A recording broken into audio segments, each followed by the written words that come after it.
pourquoi Dieu n'a pas créé une seule religion? Ou il n'a pas créé une seule religion pour tout le monde, pour que la paix soit prévue sur cette terre.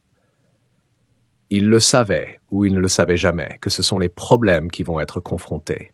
Pourquoi Dieu n'a-t-il pas créé une seule religion? Pourquoi a-t-il permis l'existence de tant de religions différentes? N'aurait-il pas été plus simple d'avoir une seule voie, sans confusion, sans division, sans conflit? Oui, c'est une question très pertinente.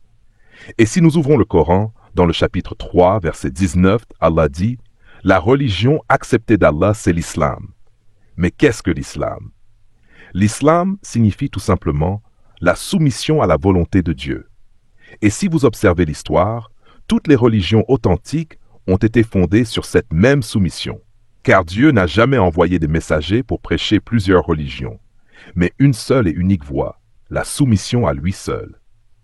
Tous les prophètes, d'Adam à Noé, de Moïse à Jésus, jusqu'à Muhammad, que la paix soit sur eux tous, ont prêché la même foi, la même direction, le même message, l'unicité de Dieu. Notre bien-aimé prophète a même affirmé « Il y a eu 124 000 messagers envoyés à travers l'humanité ». Et dans le Coran, au chapitre 35, verset 24, Allah dit « Il n'est pas de nation sans qu'un avertisseur ne lui ait été envoyé ». Au chapitre 13, verset 7, il dit encore « À chaque peuple, un guide ».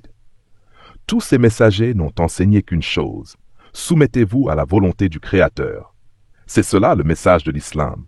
Dieu est unique, il n'a ni père ni mère, il ne ressemble à rien ni à personne, et il est le seul digne d'adoration.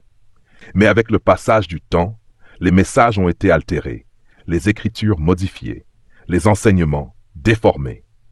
Et c'est pourquoi Dieu a envoyé la dernière révélation, le Saint-Coran, et le dernier des prophètes, Muhammad.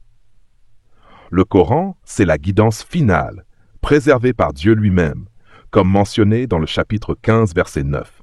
C'est nous qui avons révélé le rappel, et c'est nous qui en sommes le gardien. Et qu'est-ce qu'un musulman en réalité? Ce n'est pas juste un nom. Ce n'est pas une nationalité. Ce n'est pas quelqu'un qui s'appelle Zakir, Abdullah ou Sultan. Un musulman, c'est celui qui soumet sa volonté à Dieu. Rien de plus, rien de moins. Et cette soumission n'est pas une religion figée, mais un mode de vie. Avant le Coran, il y a eu d'autres révélations. La Torah, donnée à Moïse. Le Zabour, donné à David. L'Injil, donné à Jésus. Et enfin, le Coran, donné à Muhammad sallallahu alayhi wa sallam. Mais toutes les révélations précédentes ont été envoyées pour un peuple spécifique, à une époque précise. C'est pourquoi Dieu n'a pas jugé nécessaire de les préserver. Le Coran, lui, est universel. Il est adressé à toute l'humanité, et son message transcende les époques et les frontières.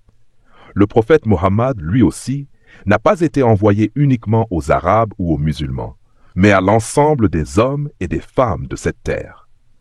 C'est pour cela qu'il est mentionné, prophétisé, dans de nombreuses écritures à travers le monde. Ce que nous comprenons alors, c'est que Dieu n'a jamais voulu plusieurs religions opposées.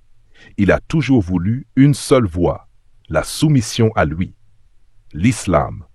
Même Jésus, que la paix soit sur lui, n'a jamais prêché le christianisme. Le mot christianisme n'existe même pas dans la Bible. Dans Jean 5,30, il dit clairement « Je ne cherche pas ma volonté, mais la volonté de celui qui m'a envoyé. » Et cela, c'est exactement le sens de l'islam.